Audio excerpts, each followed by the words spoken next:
Pada suatu masa di kota kecil Jilan, Persia, pada tahun 470 Hijriah atau sekitar 1077 Masehi, lahirlah seorang bayi yang kelak akan dikenal sebagai salah satu tokoh paling berpengaruh dalam sejarah Islam.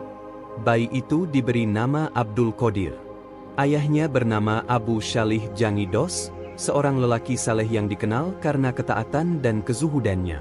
Ibunya, Fatimah binti Abdullah, adalah wanita mulia keturunan Rasulullah Shallallahu Alaihi Wasallam melalui jalur Hasan bin Ali. Sejak lahir, Abdul Qadir telah menunjukkan tanda-tanda keistimewaan. Ibunya mengisahkan bahwa selama bulan Ramadan pertama dalam hidupnya, Abdul Qadir tidak pernah menyusu di siang hari, seolah-olah ia sudah berpuasa sejak bayi. Cerita ini menyebar di kalangan masyarakat Jilan, membuat banyak orang yakin bahwa anak ini memiliki masa depan besar. Sejak kecil, Abdul Qadir tumbuh dalam lingkungan yang penuh dengan nilai-nilai keagamaan. Ayahnya wafat ketika ia masih sangat muda, sehingga ibunya memegang peranan penting dalam mendidiknya. Fatimah adalah seorang wanita yang memiliki iman yang kokoh, dan ia bertekad mendidik Abdul Qadir menjadi anak yang taat, berilmu, dan berakhlak mulia. Saat berusia 18 tahun, Abdul Qadir meminta izin kepada ibunya untuk merantau ke Baghdad demi menuntut ilmu. Baghdad saat itu adalah pusat ilmu pengetahuan dunia Islam, rumah bagi para ulama besar, dan tempat di mana peradaban Islam berkembang pesat.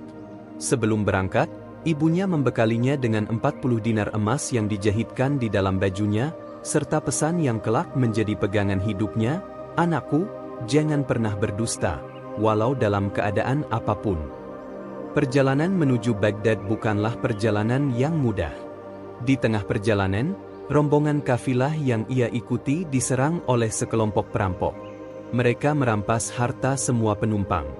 Ketika salah satu perampok bertanya kepada Abdul Qadir apakah ia memiliki harta, ia dengan jujur menjawab bahwa ia memiliki 40 dinar emas yang disembunyikan di dalam bajunya. Perampok itu heran, lalu melapor kepada kepala perampok. Kepala perampok memanggil Abdul Qadir dan bertanya mengapa ia jujur mengungkapkan hartanya. Abdul Qadir menjawab, "Sebelum berangkat, ibuku berpesan agar aku tidak berdusta dalam keadaan apapun. Aku tidak ingin mengingkari janji itu." Mendengar jawaban itu, kepala perampok tertegun, hatinya terguncang, lalu bertobat di hadapan Abdul Qadir. Peristiwa ini menjadi awal dari pengaruh spiritual Abdul Qadir terhadap orang-orang di sekitarnya. Setibanya di Baghdad, Abdul Qadir memulai kehidupan yang sangat sederhana. Ia belajar di bawah bimbingan para ulama besar seperti Abu Sa'idi Al-Mubarak, Abu Al-Hattab Mahfuz, dan Ibnu Aqil. Ia mempelajari tafsir, hadis, fikih, bahasa Arab, dan tasawuf. Namun yang membuatnya istimewa bukan hanya luasnya ilmu, tetapi juga ketakwaan dan kedalaman spiritualnya. Ia sering berpuasa, menghabiskan malam untuk sholat dan zikir, serta menjauhi kemewahan dunia. Tahun demi tahun berlalu, ilmunya semakin dalam, dan wibawanya semakin terasa. Orang-orang mulai datang kepadanya bukan hanya untuk belajar, tetapi juga untuk meminta nasihat dalam urusan kehidupan. Abdul Qadir Jailani kemudian menjadi guru besar di madrasah yang didirikan oleh gurunya, Abu Sa'idi Al-Mubarak.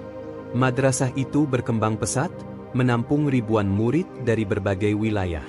Ia mengajarkan fikih Hanbali, menguraikan makna ayat-ayat Al-Quran dengan penjelasan yang menyentuh hati, serta memberikan bimbingan spiritual yang mengangkat jiwa. Namun, yang membuatnya benar-benar istimewa adalah kemampuannya menggabungkan ilmu syariat dengan hakikat tasawuf. Ia tidak pernah memisahkan antara keduanya, selalu menekankan bahwa tasawuf tanpa syariat adalah kesesatan, dan syariat tanpa tasawuf adalah kekeringan rohani. Karomahnya mulai dikenal luas. Ada kisah yang menceritakan bahwa suatu hari, di tengah musim kemarau panjang, masyarakat Baghdad meminta beliau memimpin doa istisqa untuk memohon hujan. Setelah beliau berdoa dengan penuh kehusyukan, awan mendung segera berkumpul dan hujan deras turun membasahi bumi. Ada pula kisah tentang orang-orang sakit yang sembuh setelah beliau mendoakan, atau orang yang tersesat jalan lalu tiba-tiba dipertemukan dengan beliau dan mendapatkan petunjuk arah. Namun Abdul Qadir selalu menegaskan bahwa semua itu bukan kekuatan dirinya, melainkan pertolongan Allah semata. Dalam khutbah-khutbahnya, Abdul Qadir Jailani sering menegur penguasa yang zalim, mengingatkan pedagang agar tidak menipu, dan menasihati rakyat agar selalu berpegang pada kebenaran. Keberaniannya menyuarakan kebenaran membuatnya dihormati, bahkan oleh mereka yang awalnya menentangnya. Beliau tidak segan menghadapi tantangan demi menegakkan ajaran Islam yang lurus.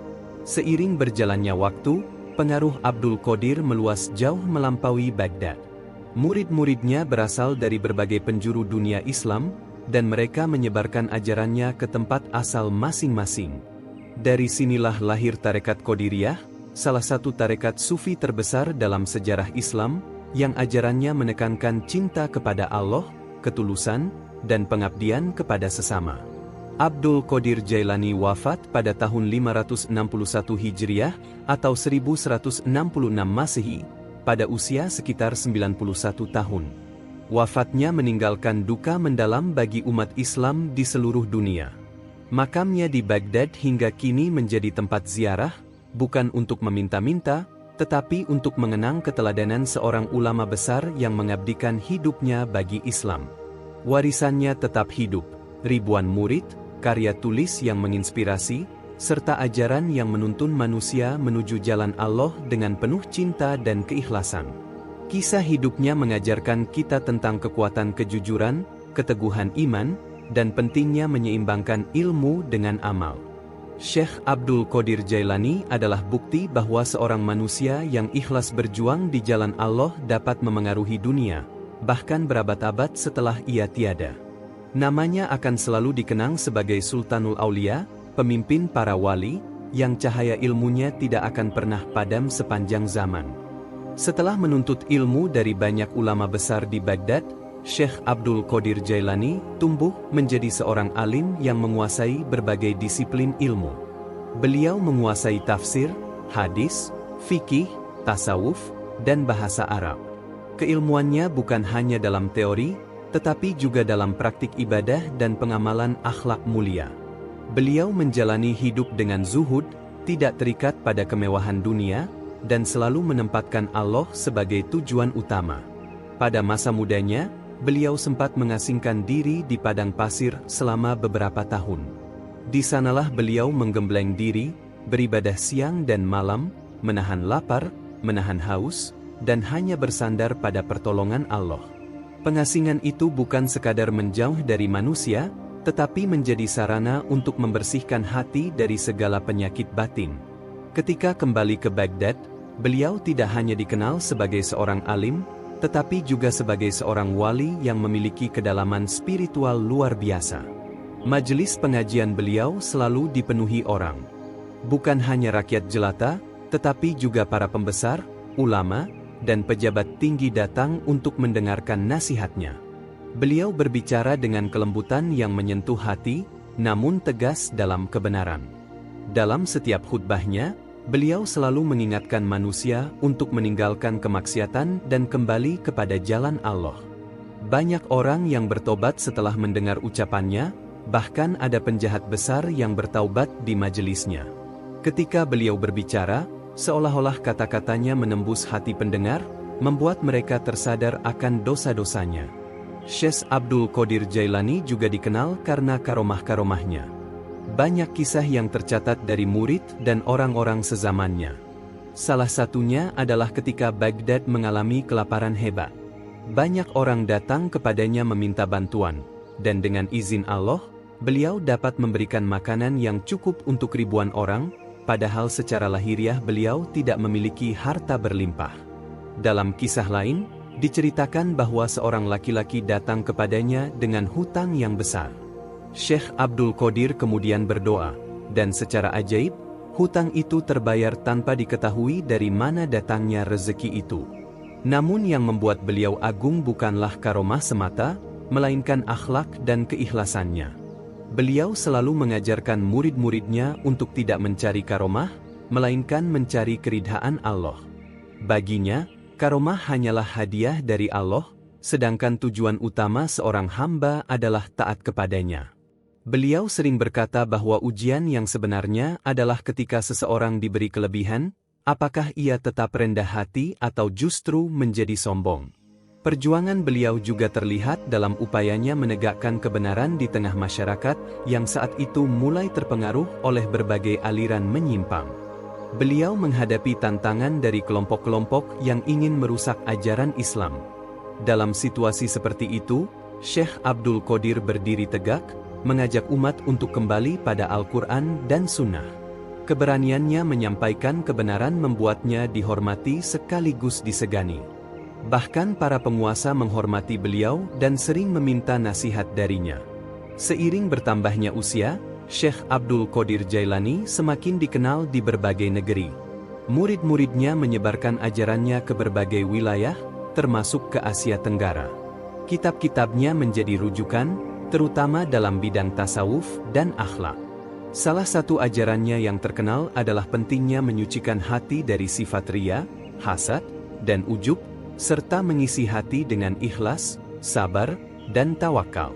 Menjelang wafatnya, beliau memberikan nasihat terakhir kepada murid-muridnya agar selalu berpegang pada kebenaran dan menjauhi kemaksiatan. Beliau wafat pada tahun 561 Hijriah di Baghdad, dan pemakamannya dihadiri oleh ribuan orang dari berbagai kalangan. Meskipun jasadnya telah tiada, warisan ilmunya terus hidup. Namanya tetap harum di seluruh dunia Islam, dan setiap tahun ribuan orang berziarah ke makamnya. Hingga kini, ajaran Syekh Abdul Qadir Jailani tetap relevan. Di tengah arus modernisasi dan godaan dunia yang semakin kuat, nasihatnya untuk hidup sederhana, beribadah dengan ikhlas, dan menolong sesama menjadi cahaya penuntun. Karomahnya menjadi bukti kebesaran Allah, perjuangannya menjadi teladan, dan warisan ilmunya menjadi harta abadi bagi umat Islam. Nama Syekh Abdul Qadir Jailani terus dikenang bukan hanya di Baghdad, tetapi di seluruh dunia Islam.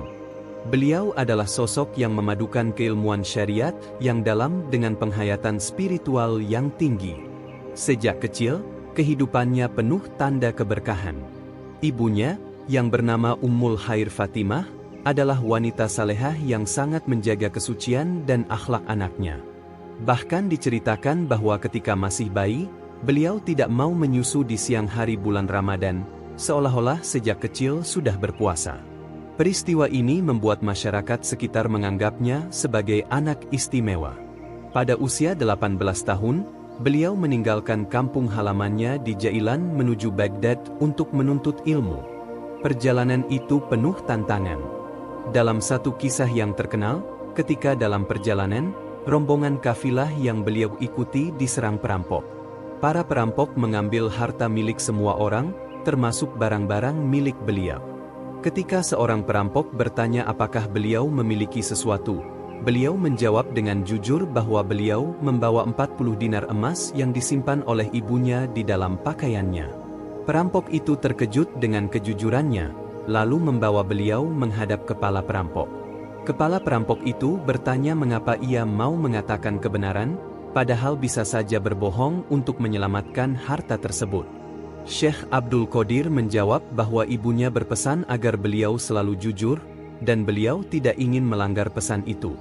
Kejujuran ini begitu menggetarkan hati kepala perampok, hingga membuatnya bertaubat bersama para pengikutnya. Kisah ini menjadi bukti bahwa bahkan sebelum beliau menjadi ulama besar, akhlaknya sudah menginspirasi banyak orang. Setelah tiba di Baghdad, beliau belajar dari banyak guru besar seperti Abu Sa'idi Al-Mubarak, Abu Muhammad Al-Juwaini, dan lainnya. Beliau mempelajari fikih mazhab Hanbali, hingga menjadi salah satu ulama paling dihormati dalam mazhab tersebut. Selain itu, beliau juga memperdalam ilmu tasawuf dari para sufi besar, sehingga ilmu lahir dan batin beliau seimbang. Setelah bertahun-tahun menuntut ilmu dan menggembleng diri, Syekh Abdul Qadir mulai mengajar di madrasahnya sendiri.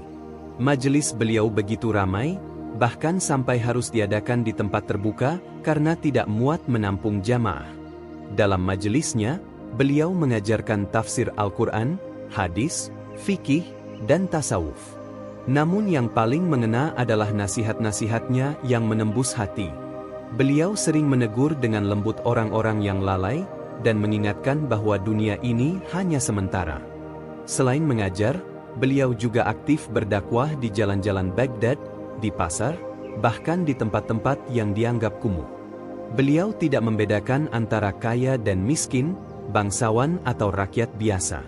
Semua mendapat perhatian yang sama. Dalam dakwahnya, beliau selalu menekankan pentingnya taubat, kejujuran, dan keikhlasan. Tidak sedikit orang yang awalnya keras kepala menjadi lembut hati setelah berinteraksi dengannya. Banyak karomah yang dinisbatkan kepada beliau. Salah satunya adalah ketika Baghdad dilanda banjir besar. Banyak orang yang rumahnya terendam, dan mereka datang mencari pertolongan. Syekh Abdul Qadir berdoa kepada Allah, dan air mulai surut di wilayah tempat tinggal jamaah beliau. Dalam kisah lain, diceritakan bahwa seorang wanita datang mengadu karena suaminya diculik perampok. Syekh Abdul Qadir lalu memejamkan mata, bermunajat, dan tak lama kemudian suaminya pulang dengan selamat, mengaku bahwa para perampok melepaskannya karena tiba-tiba merasa ketakutan. Beliau juga dikenal memiliki ketegasan yang luar biasa dalam membela kebenaran. Suatu ketika, seorang pejabat tinggi yang zalim datang ke majelisnya. Banyak orang takut untuk menegur pejabat itu, tetapi Syekh Abdul Qadir dengan berani menasihatinya di depan umum. Pejabat itu terdiam dan akhirnya meminta maaf kepada rakyat. Keberanian ini membuat beliau semakin dihormati oleh masyarakat dan bahkan penguasa. Pengaruh Syekh Abdul Qadir tidak berhenti di Baghdad. Murid-muridnya menyebar ke berbagai penjuru dunia, membawa ajaran dan metode dakwahnya. Di Asia Tenggara, ajarannya menyebar melalui para ulama yang belajar di Timur Tengah. Kitab-kitabnya seperti Al-Ghunyah menjadi rujukan penting bagi para pencari jalan Allah. Beliau menekankan bahwa tasawuf bukan sekadar zikir atau wirid, tetapi harus dibarengi dengan amal nyata dan akhlak mulia. Menjelang akhir hayatnya, beliau semakin memperbanyak ibadah dan mengurangi bicara, kecuali untuk mengajar atau memberikan nasihat. Murid-muridnya mencatat bahwa di hari-hari terakhir, beliau sering mengucapkan kalimat tauhid dengan penuh kekhusyukan. Ketika ajal menjemput pada 11 Rabiul Akhir 561 seluruh Baghdad berduka. Ribuan orang datang untuk mengantarkan jenazahnya ke peristirahatan terakhir. Warisan beliau bukan hanya berupa ilmu dan kitab, tetapi juga jaringan murid yang melanjutkan perjuangannya. Hingga kini, Tarekat Qadiriyah yang dinisbatkan kepada beliau masih aktif di berbagai negara, mengajarkan zikir, akhlak, dan pengabdian kepada Allah. Namanya disebut dengan penuh hormat, dan kisah hidupnya menjadi inspirasi bagi para penuntut ilmu dan pencinta kebenaran di seluruh dunia. Ajarannya yang menekankan kejujuran, kesabaran, dan cinta kepada sesama tetap relevan, bahkan di zaman modern ini.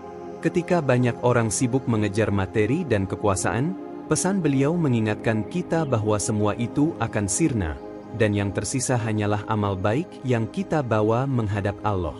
Karomahnya mungkin menjadi cerita yang mengagumkan, tetapi perjuangan dan akhlaknya adalah warisan terbesar yang seharusnya kita teladani.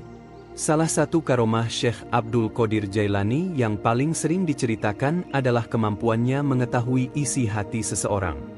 Dalam banyak riwayat, ada orang yang datang ke majelis beliau dengan maksud menguji atau bahkan menghina.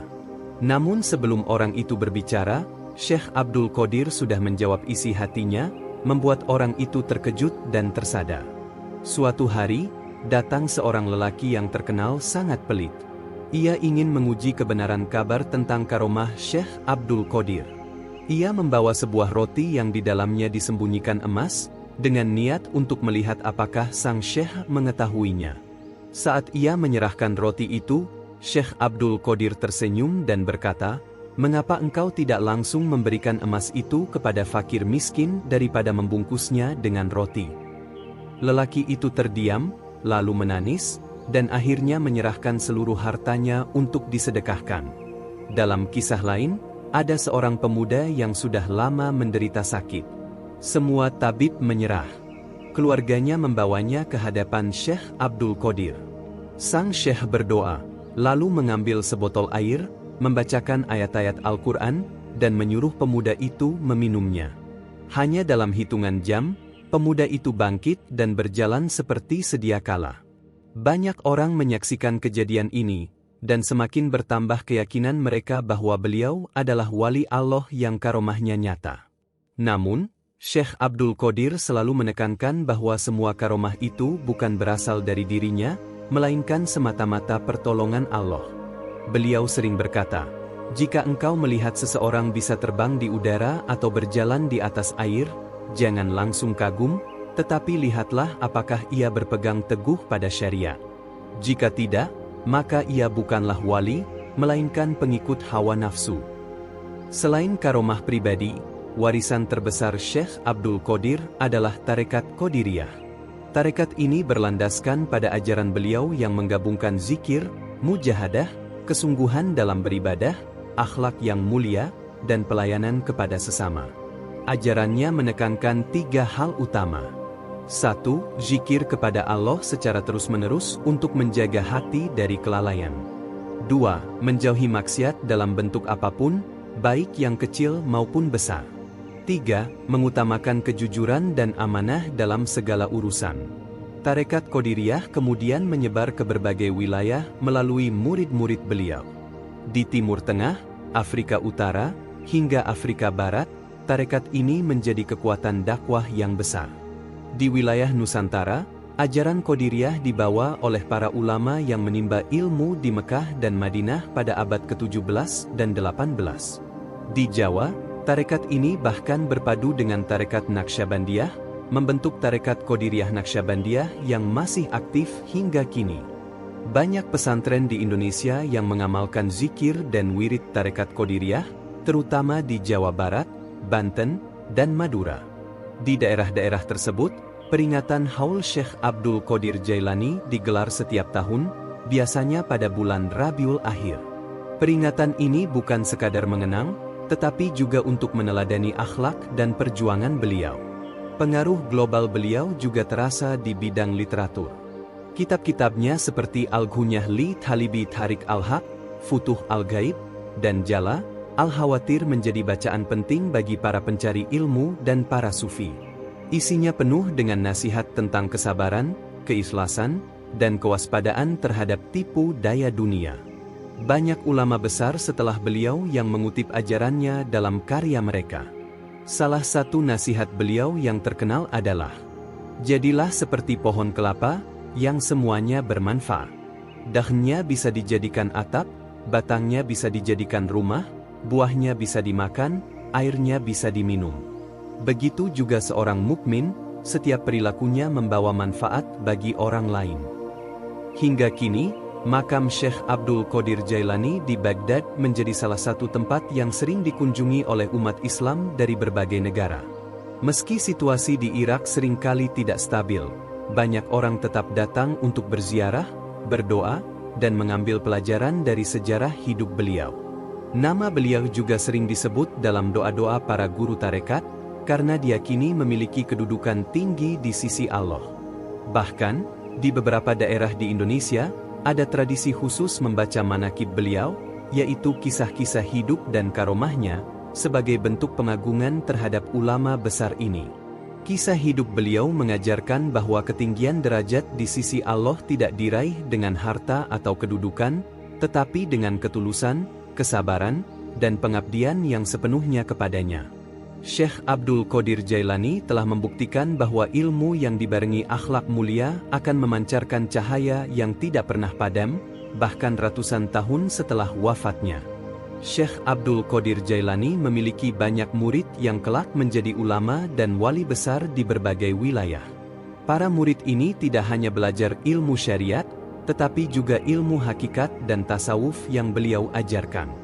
Mereka adalah perpanjangan tangan dakwah beliau, membawa ajaran Qadiriyah ke penjuru dunia. Salah satu murid yang terkenal adalah Syekh Abu Sa'idi Al-Mubarak bin Ali Al-Muharrami, seorang ulama yang kelak menjadi penerus beliau dalam mengajar dan memimpin madrasah di Baghdad. Ia dikenal sebagai sosok yang sangat setia, mendokumentasikan banyak nasihat Syekh Abdul Qadir sehingga dapat diwariskan kepada generasi berikutnya. Ada juga Syekh Ahmad Al-Rifai, pendiri Tarekat Rifaiyah, yang dalam beberapa riwayat pernah bertemu dan belajar kepada Syekh Abdul Qadir. Meski beliau memiliki tarekat sendiri, ajaran moral dan keikhlasan yang ia pegang sangat dipengaruhi oleh pertemuannya dengan Sang Ghaus Al-Azam. Para murid lainnya menyebar ke Suriah, Mesir, Turki, Yaman, bahkan hingga ke wilayah Afrika Barat. Di Afrika Barat, tarekat ini berkembang pesat dan menjadi bagian penting dalam perjuangan melawan penjajahan. Banyak pejuang kemerdekaan di sana yang menggabungkan kekuatan spiritual tarekat dengan perjuangan fisik. Pengaruh ajaran Syekh Abdul Qadir sampai ke Nusantara melalui dua jalur utama. Pertama, melalui para ulama Nusantara yang belajar di Haramain, Mekah dan Madinah, pada abad ke-17 hingga 19. Mereka membawa pulang ijazah tarekat Qadiriyah beserta amalan wiridnya. Kedua, melalui para pedagang dan ulama dari Gujarat, Yaman, dan India yang sudah lebih dahulu mengamalkan tarekat ini, lalu menyebarkannya di pesisir Sumatera dan Jawa. Di Jawa, salah satu tokoh yang dikenal menyebarkan ajaran Qadiriyah adalah Syekh Ahmad Hatib Sambas. Beliau adalah ulama besar asal Sambas, Kalimantan Barat, yang kemudian menetap di Mekah. Dari beliaulah lahir gabungan tarekat Qadiriyah Naqsyabandiyah yang hingga kini masih diamalkan luas. Penggabungan ini dianggap memadukan kekuatan zikir jahr, nyaring, dari Qadiriyah dan zikir hafi, dalam hati, dari Naqsyabandiyah. Penyebaran tarekat ini di Nusantara tidak hanya berbentuk pengajaran zikir, tetapi juga menjadi basis pendidikan pesantren. Banyak pesantren di Jawa Barat, Banten, dan Madura yang menjadikan ajaran beliau sebagai pondasi pembinaan akhlak santri. Tradisi pembacaan manaqib Syekh Abdul Qadir Jailani menjadi kegiatan rutin, terutama menjelang bulan Rabiul Akhir. Tradisi manaqib ini tidak hanya sebagai cerita penghibur, tetapi juga sebagai sarana menanamkan nilai-nilai perjuangan, kesabaran, dan cinta kepada Allah serta Rasul-Nya. Dalam manaqib, sering disebutkan kisah bagaimana Syekh Abdul Qadir menghabiskan malam-malamnya dalam ibadah, berpuasa berhari-hari, dan tidak pernah meninggalkan sholat malam. Hal ini menginspirasi banyak umat Islam untuk meningkatkan kualitas ibadah mereka. Selain itu, ajaran beliau memiliki pengaruh besar dalam membentuk etos dakwah yang lembut tapi tegas.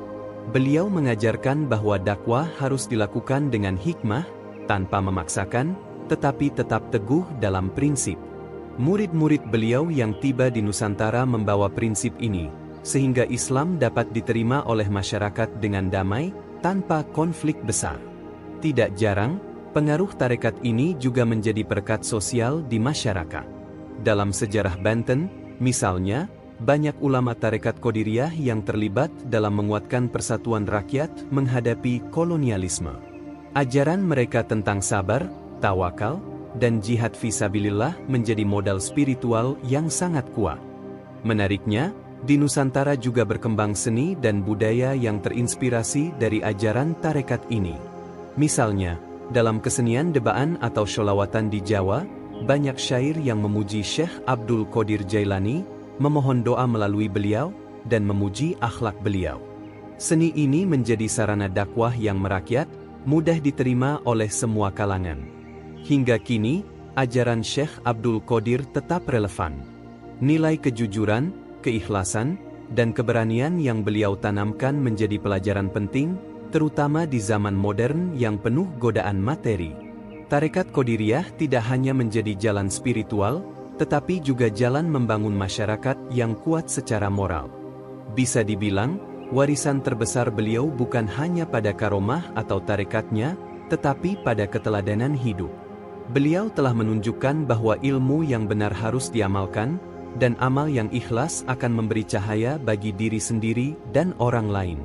Menjelang akhir hayatnya, Syekh Abdul Qadir Jailani tetap aktif berdakwah dan mengajar, meski tubuhnya mulai menua. Usianya saat itu telah mencapai lebih dari 90 tahun, sebuah umur yang panjang untuk ukuran zamannya. Tubuhnya memang mulai melemah, namun cahaya semangatnya tidak pernah padam. Murid-murid dari berbagai negeri masih berdatangan ke Baghdad untuk menimba ilmu darinya. Rumah beliau di daerah Bab al-Azaj selalu ramai. Siang dan malam dipenuhi para penuntut ilmu, orang-orang yang meminta fatwa, bahkan pemimpin pemerintahan yang datang untuk meminta nasihat. Dikisahkan bahwa di tahun-tahun terakhir hidupnya, beliau semakin memperbanyak ibadah malam. Seringkali, para murid mendapati beliau menangis lama dalam sujud, memohon ampunan dan rahmat Allah, meskipun semua orang tahu betapa mulianya amal beliau. Bahkan di masa sakitnya, beliau tidak pernah meninggalkan sholat berjamaah, kecuali benar-benar tidak mampu berdiri. Beliau lebih banyak berbicara tentang kematian, akhirat, dan pertemuan dengan Allah. Tanda-tanda kewafatan beliau mulai terlihat. Pada suatu hari, beliau memanggil anak-anaknya, murid-murid terdekat, dan keluarganya untuk berkumpul.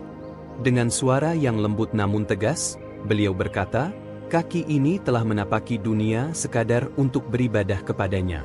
Kini, kaki ini akan melangkah menuju akhirat, menuju kekasih sejati." Ucapannya membuat semua orang menangis. Hari itu adalah 11 Rabiul Akhir tahun 561 Hijriah, bertepatan dengan 1166 Masehi. Baghdad menjadi saksi kesedihan yang mendalam. Saat kabar wafatnya Syekh Abdul Qadir tersebar, ribuan orang datang memenuhi jalanan untuk memberikan penghormatan terakhir. Para ulama, pemimpin, fakir miskin, pedagang, bahkan orang-orang non-muslim yang mengenal kebaikan beliau ikut hadir. Jenazah beliau disyalatkan oleh lautan manusia, hingga riwayat mengatakan bahwa sholat jenazah dilakukan berulang kali oleh jamaah yang bergantian, saking banyaknya yang ingin ikut mendoakan. Pemakaman beliau berada di samping madrasah yang beliau bangun sendiri di Baghdad, dan hingga kini makamnya menjadi salah satu tujuan ziarah terbesar umat Islam di dunia. Setiap tahun, terutama di bulan Rabiul Akhir, ribuan orang dari berbagai negara datang untuk berziarah, membaca manaqib, dan berdoa di pusara beliau. Setelah wafatnya, dakwah beliau tidak berhenti. Anak-anak beliau seperti Syekh Abdul Wahab, Syekh Abdul Aziz, Syekh Abdul Jabbar, dan beberapa lainnya melanjutkan pengajaran dan mengelola madrasah yang telah dibangun. Mereka tetap mempertahankan ajaran ayahnya yang menekankan kesucian hati, kebenaran ucapan, dan keteguhan dalam prinsip. Tarekat Qadiriyah yang beliau rintis semakin menyebar luas pasca wafatnya. Dari Baghdad, ajaran itu dibawa ke wilayah Syam, Mesir, Afrika Utara, dan Asia Selatan. Di tangan para mursyid yang mendapat ijazah langsung atau melalui jalur murid beliau, tarekat ini masuk ke India, Pakistan, hingga ke Kepulauan Nusantara. Di setiap daerah, tarekat ini beradaptasi dengan budaya lokal tanpa mengubah inti ajarannya. Di Nusantara sendiri, ajaran beliau menjadi sumber inspirasi banyak ulama besar. Di Jawa, Banten, Sumatera, hingga Sulawesi, manaqib Syekh Abdul Qadir menjadi bacaan wajib di pesantren-pesantren. Bahkan, banyak pejuang kemerdekaan yang mengambil semangat jihad dari kisah perjuangan beliau melawan kebatilan. Warisan beliau yang paling abadi adalah teladan hidupnya.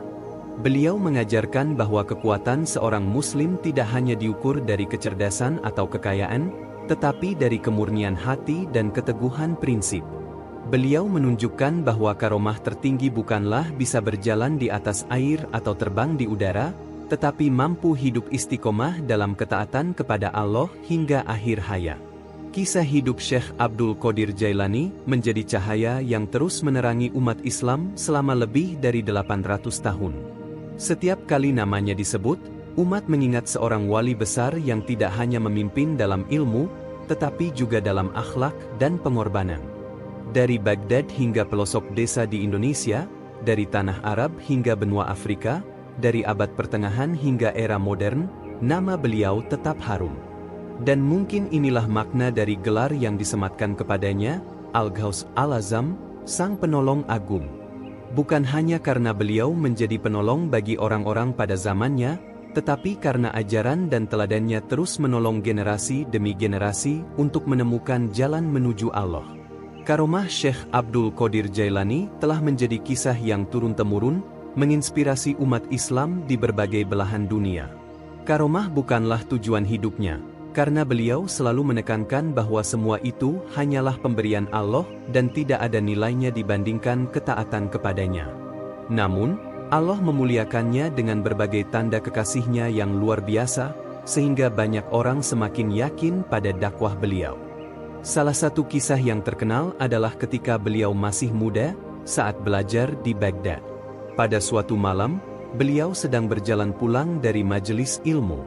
Tiba-tiba, langit menjadi gelap dan angin kencang berhembus. Dari langit terdengar suara yang berkata, "Wahai Abdul Qadir, mulai sekarang engkau bebas dari kewajiban sholat, karena engkau telah mencapai derajat para wali." Mendengar itu, beliau langsung menjawab dengan tegas, "Enyahlah wahai setan. Tidak mungkin perintah Allah kepada Rasul-Nya berlaku untukku secara berbeda. Jika Nabi Muhammad saja tetap sholat hingga akhir hayat, apalagi aku." Seketika suara itu hilang, dan cahaya kembali normal. Peristiwa ini menunjukkan betapa kuatnya keimanan beliau, tidak tergoda oleh tipu daya setan meski dalam bentuk yang halus. Kisah lain terjadi ketika Baghdad dilanda kelaparan hebat. Banyak orang jatuh sakit dan meninggal karena kekurangan makanan. Syekh Abdul Qadir saat itu memimpin para muridnya untuk membagi makanan dari madrasah bagi siapa saja yang membutuhkan, tanpa membedakan agama atau asal-usul. Ada yang mengisahkan, makanan yang dibagikan tidak pernah habis meski jumlah yang datang mencapai ratusan orang setiap hari. Murid-murid yang menghitung persediaan bingung, karena secara logika jumlahnya tidak cukup, namun selalu mencukupi. Beliau hanya tersenyum dan berkata, "Jika engkau memberi dengan ikhlas, Allah akan mengganti dari arah yang tidak kau sangka." Diceritakan pula bahwa ada seorang pencuri yang datang ke rumah beliau dengan maksud mengambil barang berharga. Namun, ketika pencuri itu masuk, ia justru terduduk lemas, tidak mampu bergerak. Syekh Abdul Qadir datang menghampiri, lalu memegang bahunya dan berkata, "Engkau datang membawa niat buruk, tetapi Allah masih memberimu kesempatan untuk bertobat. Pilihlah jalan hidupmu sekarang." Pencuri itu menangis sejadi-jadinya, lalu memeluk kaki beliau dan berjanji untuk meninggalkan kejahatan. Kelak, orang itu menjadi salah satu murid beliau yang setia. Karomah beliau juga tampak dalam kemampuannya mengetahui isi hati seseorang. Suatu hari, seorang ulama dari jauh datang untuk menguji beliau. Dalam hati, ulama ini berkata, "Aku ingin melihat apakah benar Abdul Qadir memiliki ilmu yang tinggi, atau hanya terkenal karena cerita-cerita." Sebelum ia sempat mengucapkan salam, Syekh Abdul Qadir sudah berkata, "Wahai saudaraku, datanglah bukan untuk menguji, tetapi untuk mencari kebenaran. Jika engkau datang untuk menguji, engkau akan pulang tanpa membawa manfaat." Ulama itu terkejut, karena kata-kata tersebut persis mengenai isi hatinya. Ia pun segera meminta maaf dan duduk untuk belajar. Ada pula riwayat tentang seorang ibu yang kehilangan anaknya. Ia datang sambil menangis, memohon agar Syekh Abdul Qadir mendoakan. Beliau lalu mengangkat tangannya, berdoa dengan khusyuk, dan berkata, "Pulanglah, engkau akan bertemu anakmu." Saat ibu itu tiba di rumah, anaknya yang hilang sudah berada di depan pintu, selamat tanpa luka. Ketika ditanya, anak itu berkata, "Tiba-tiba ada seorang tua berpakaian putih yang membawaku pulang, lalu menghilang." Meskipun banyak kisah karomah seperti ini, Syekh Abdul Qadir selalu mengingatkan murid-muridnya agar tidak terpesona oleh hal-hal luar biasa. Beliau berkata, "Jika engkau melihat seseorang bisa terbang di udara atau berjalan di atas air, janganlah engkau terpesona hingga engkau melihat bagaimana ia menjaga sholat, memegang sunnah Nabi, dan meninggalkan larangan Allah. Itulah karomah yang sejati." Dalam perjalanan dakwahnya, beliau sering keluar dari Baghdad untuk mengunjungi desa-desa terpencil, membawa pesan tauhid. Di setiap tempat yang beliau datangi, masyarakat merasa dihormati karena beliau selalu menyapa dengan ramah, mendengar keluhan mereka, dan membantu memecahkan masalah. Beliau mengajarkan bahwa dakwah bukan hanya ceramah, tetapi juga teladan hidup. Sampai hari ini, manakib beliau, kisah hidup dan karomahnya, dibaca oleh jutaan umat Islam di seluruh dunia. Bacaan ini bukan sekadar mengenang, tetapi juga sarana mengambil pelajaran. Setiap kisah mengajarkan bahwa kesucian hati, keikhlasan, dan keteguhan dalam iman akan mengundang pertolongan Allah dalam bentuk yang tak terduga. Perjalanan hidup Syekh Abdul Qadir Jailani sebelum menetap di Baghdad adalah kisah penuh tekad, keberanian, dan pengorbanan.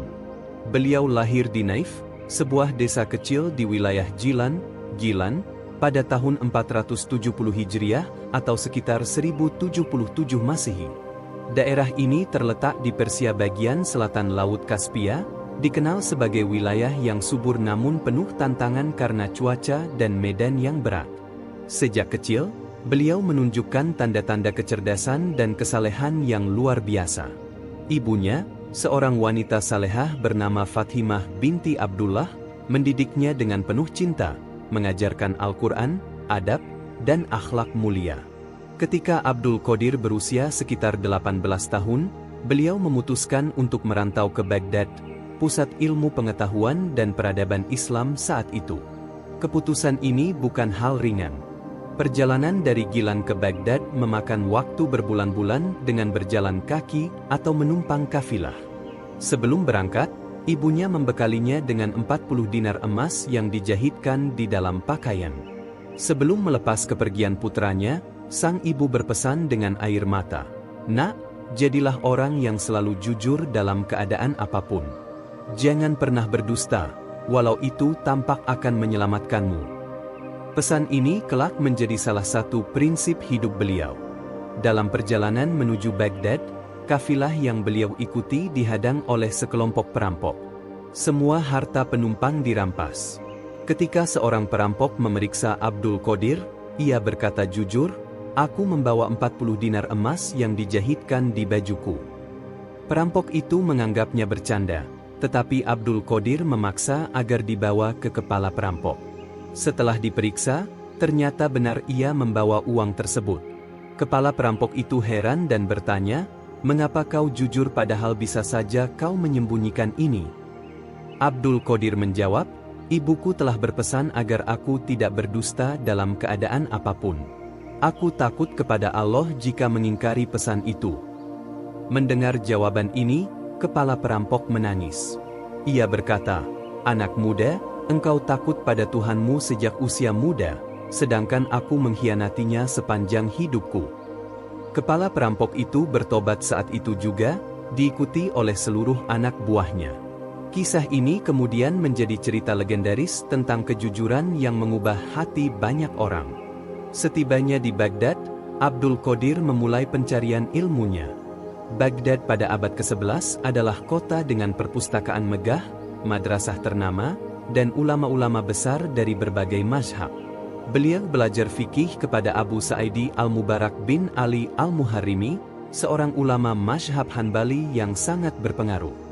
Dalam bidang hadits, beliau belajar kepada tokoh-tokoh seperti Abu Ghalib Ahmad bin Al-Hasan dan Abu Al-Qasim bin Bayan. Tidak hanya ilmu agama, beliau juga mempelajari tasawuf dari para sufi terkemuka seperti Abu Al-Khair Hammad Al-Dabbas. Pada masa mudanya di Baghdad, Abdul Qadir hidup dengan sangat sederhana. Seringkali beliau hanya makan sepotong roti kering untuk bertahan hidup. Kadang beliau berpuasa berhari-hari karena tidak memiliki makanan. Namun, ia tidak pernah mengeluh. Sebaliknya, beliau menjadikan kesulitan itu sebagai latihan kesabaran dan keteguhan hati. Di masa ini pula beliau menghabiskan banyak waktu untuk beribadah di masjid, berzikir, dan merenung. Selama bertahun-tahun menuntut ilmu, beliau semakin dikenal sebagai sosok yang memiliki pemahaman mendalam tentang syariat sekaligus hati yang bersih. Setelah gurunya, Abu Sa'idi Al-Mubarak, wafat, Abdul Qadir dipercaya untuk mengajar di madrasah gurunya. Murid-muridnya datang dari berbagai penjuru negeri, tertarik oleh kombinasi ilmunya yang luas dan akhlaknya yang luhur. Beliau juga mulai berdakwah di jalanan Baghdad. Awalnya, hanya sedikit orang yang mau mendengarkan. Namun, lama-kelamaan, khutbah beliau menarik perhatian ribuan orang. Yang membuatnya berbeda adalah kemampuannya berbicara langsung ke hati pendengar. Kata-katanya lembut namun penuh kekuatan. Ia mengajak orang untuk kembali kepada Allah dengan kasih sayang, bukan dengan ancaman yang menakutkan. Banyak yang mengaku bahwa setelah mendengar nasihat beliau, hati mereka menjadi tenang dan semangat beribadah tumbuh kembali. Selain mengajar dan berdakwah, Syekh Abdul Qadir juga terkenal membimbing para sufi dalam jalan tarekat. Beliau dikenal sebagai pendiri tarekat Qadiriyah, yang menekankan keseimbangan antara syariat dan hakikat. Murid-muridnya dilatih untuk tidak hanya memahami hukum-hukum agama, tetapi juga menyucikan hati dari sifat-sifat buruk seperti sombong, iri hati, dan cinta dunia. Seiring berjalannya waktu, namanya semakin masyhur, bukan hanya di Baghdad tetapi juga di wilayah Persia, Hijaz, Syam, bahkan hingga Afrika Utara. Banyak penguasa, saudagar, dan orang awam datang memohon doa, nasihat, atau sekadar mendengarkan ceramahnya. Meskipun demikian, beliau tidak pernah terpengaruh oleh kekayaan atau kedudukan orang yang datang. Semua diperlakukan sama, dari raja hingga rakyat jelata. Pada masa itu, Baghdad sedang berada di titik kemerosotan moral yang mengkhawatirkan. Meskipun masih menjadi pusat ilmu dan perdagangan, kota ini dipenuhi intrik politik, kemewahan berlebihan, serta perilaku maksiat yang merajalela. Banyak pejabat yang korup, pedagang yang curang, dan masyarakat yang mulai mengabaikan ajaran agama. Perang antar kelompok dan perebutan kekuasaan di internal pemerintahan Abbasiyah membuat kehidupan rakyat biasa semakin sulit. Syekh Abdul Qadir Jailani melihat semua ini dengan hati yang sedih. Beliau menyadari bahwa kemerosotan moral bukan hanya masalah individu, tetapi juga penyakit sosial yang harus diobati dari akarnya. Oleh karena itu, beliau memulai dakwahnya dengan fokus pada pembenahan hati manusia. Beliau sering mengingatkan, hati yang bersih adalah sumber amal yang bersih. Jika hati kotor, amal sebesar apapun akan kehilangan cahaya. Di mimbar, beliau berbicara lantang namun penuh kelembutan. Kepada para pedagang, beliau mengingatkan pentingnya kejujuran dalam berdagang. Kepada para pejabat, beliau menegur agar tidak menyalahgunakan kekuasaan. Kepada para pemuda, beliau menanamkan rasa malu dan tanggung jawab. Banyak kisah yang menggambarkan bagaimana satu nasihat beliau mampu membuat seseorang bertaubat seketika. Beliau tidak hanya berdakwah di masjid atau madrasah.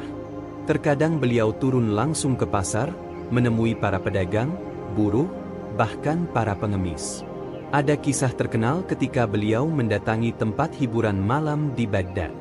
Pemiliknya terkejut dan takut, mengira beliau akan marah besar. Namun, Syekh Abdul Qadir hanya duduk dan berbicara lembut, mengajak pemilik tempat itu untuk memikirkan kehidupan setelah mati.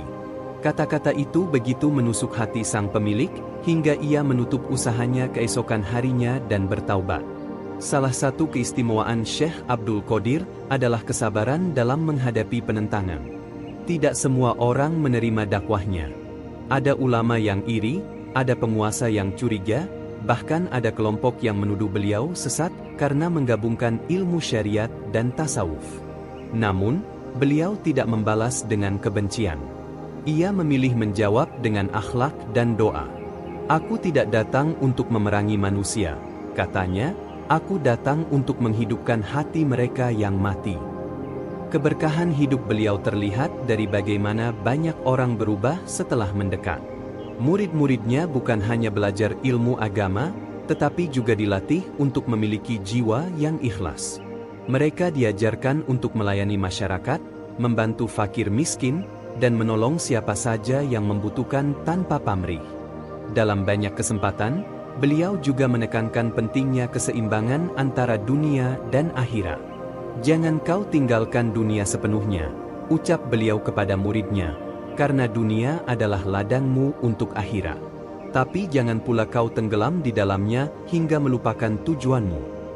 Karomah beliau pun mulai tersiar luas di Baghdad.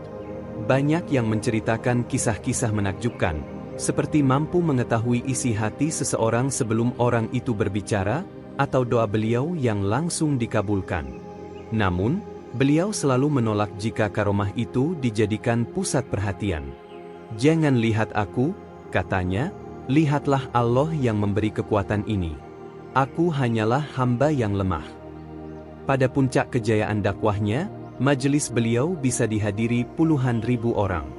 Jalan-jalan di sekitar madrasah penuh sesak oleh jamaah yang ingin mendengar nasihatnya. Bahkan, ada yang datang dari negeri jauh hanya untuk duduk sebentar di hadapannya. Para ulama besar dari berbagai kota pun tak segan belajar dari beliau, meskipun sebagian dari mereka lebih tua. Jika engkau berada di Baghdad pada masa itu, engkau akan mendengar suara lantang beliau di tengah keramaian kota, mengajak manusia kembali kepada Allah. Engkau akan melihat para pemuda meninggalkan pergaulan buruk dan menggantinya dengan halakah ilmu. Engkau akan mendengar tangisan tobat di malam hari di sekitar madrasahnya, dan engkau akan menyaksikan bagaimana sebuah kota yang awalnya tenggelam dalam maksiat mulai bangkit menuju cahaya. Salah satu karomah yang sering disebut dalam riwayat adalah kemampuan Syekh Abdul Qadir Jailani mengetahui peristiwa yang terjadi di tempat lain seolah-olah beliau berada di sana.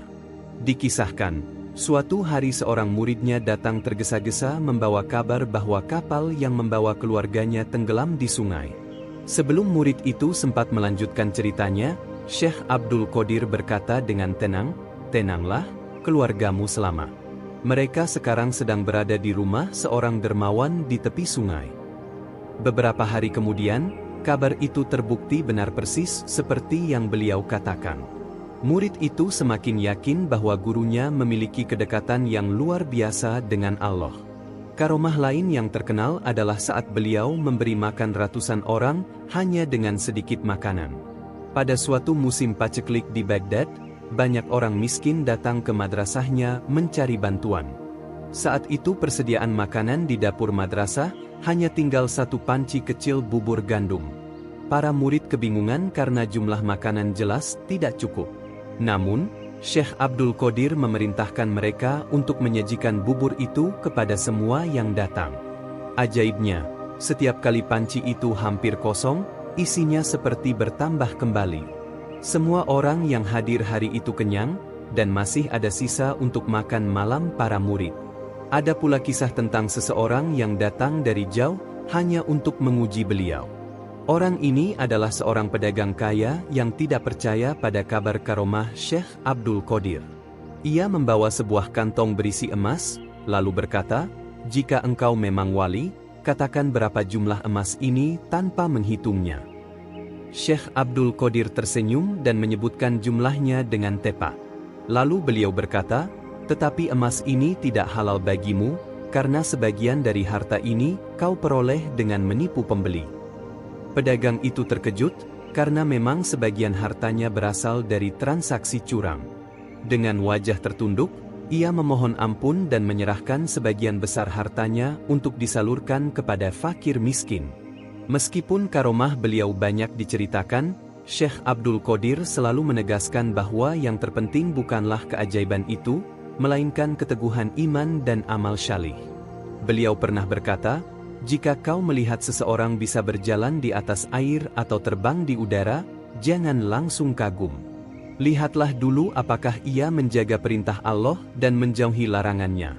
Karena setan pun bisa melakukan hal yang tampak luar biasa, tapi tidak akan pernah taat kepada Allah."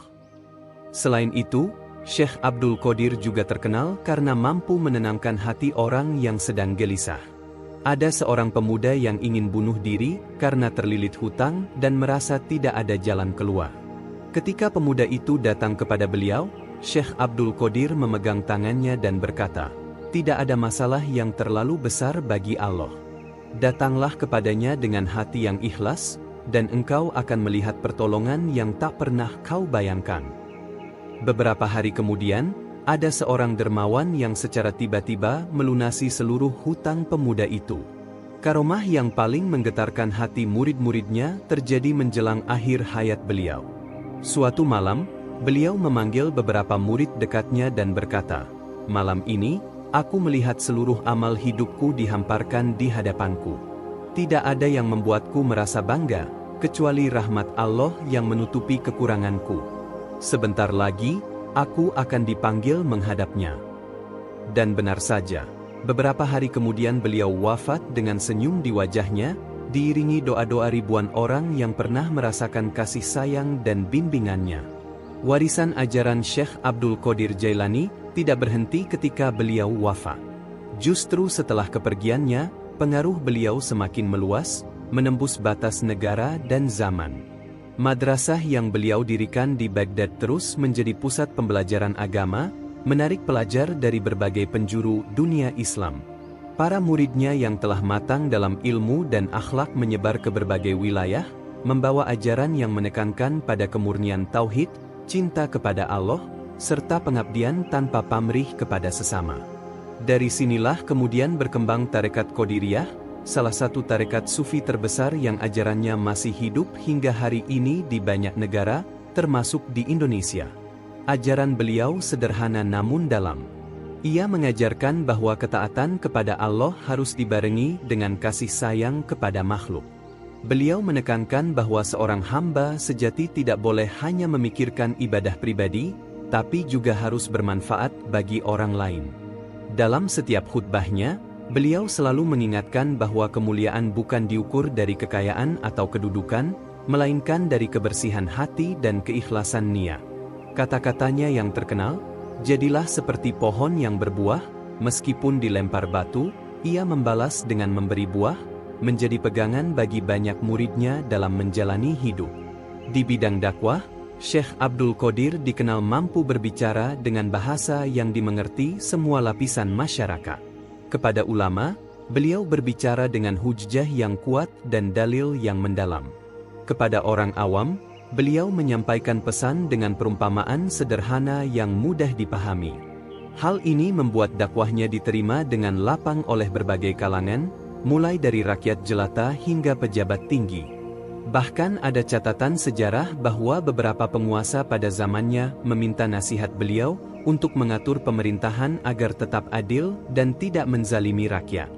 Warisan beliau tidak hanya berupa tarekat atau kitab-kitab, tapi juga teladan hidup yang terus menginspirasi.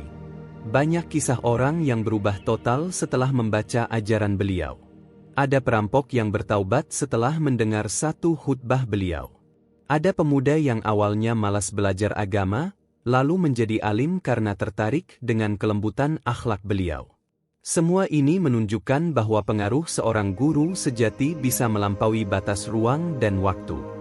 Di Indonesia, pengaruh tarekat Qadiriyah yang beliau dirikan terasa kuat di berbagai daerah, terutama di pesantren-pesantren tradisional. Para kiai mengajarkan zikir, doa, dan wirid yang diwariskan melalui jalur sanad dari beliau. Bahkan, di beberapa tempat, peringatan Haul Syekh Abdul Qadir diadakan setiap tahun, menjadi momen untuk mengingat perjuangan dan ajaran beliau. Ini membuktikan bahwa meskipun beliau hidup berabad-abad lalu, cintanya kepada umat masih terasa sampai sekarang. Menutup perjalanan panjang kisahnya, Syekh Abdul Qadir Jailani adalah sosok yang bukan hanya dikenang karena karomahnya, tetapi karena dedikasinya yang luar biasa dalam membimbing manusia menuju Allah. Beliau adalah contoh nyata bahwa ilmu yang bermanfaat, amal yang ikhlas, dan akhlak yang mulia akan menjadi warisan abadi yang tidak lekang dimakan waktu. Hingga hari ini, nama beliau disebut dengan penuh hormat, doa-doanya terus dibaca, dan teladannya menjadi cahaya bagi siapa saja yang ingin berjalan di jalan kebenaran. Ketika senja mulai merayap di ufuk barat Baghdad pada hari wafatnya, suasana kota itu berubah menjadi lautan duka. Ribuan orang dari berbagai kalangan berbondong-bondong datang, bukan hanya murid dan para ulama, tapi juga rakyat biasa yang pernah merasakan sentuhan kebaikan beliau. Suara tangis bercampur dengan lantunan doa mengiringi kepergian sang guru. Mereka merasa kehilangan bukan hanya seorang ulama, tapi juga seorang ayah, seorang pembimbing, seorang sahabat yang senantiasa ada saat dibutuhkan. Konon, pada hari itu, orang-orang yang hadir mengatakan udara Baghdad terasa berbeda, seakan langit pun ikut berkabung. Meski raga beliau telah tiada, ajarannya tetap hidup. Para muridnya berjanji akan menjaga dan menyebarkan ilmu yang telah diajarkan, agar cahaya hidayah itu tidak padam di tengah umat. Seperti yang pernah beliau ucapkan, bila engkau melihat aku tiada, ketahuilah bahwa aku tidak pergi. Aku hanya berpindah dari dunia yang fana ke tempat yang kekal. Abad demi abad berlalu, namun warisan beliau tidak pudar. Dari Baghdad, ajarannya mengalir ke Timur Tengah, Afrika, Asia Selatan, hingga ke Nusantara. Di pesantren-pesantren Jawa, Madura, Aceh, hingga Kalimantan, nama beliau disebut dalam doa-doa dan zikir. Para kiai dan ulama memelihara sanad keilmuan yang bersambung hingga kepada beliau, memastikan bahwa ajaran tauhid dan akhlak mulia itu tetap murni. Setiap kali nama Syekh Abdul Qadir Jailani disebut, umat Islam teringat akan sosok yang hatinya bersih, ucapannya lembut, namun tegas membela kebenaran. Seorang ulama yang mampu memadukan ilmu lahir dan batin, syariat dan hakikat, dengan seimbang. Beliau adalah teladan bahwa kemuliaan sejati terletak pada kesucian hati dan keteguhan iman, bukan pada kemegahan dunia.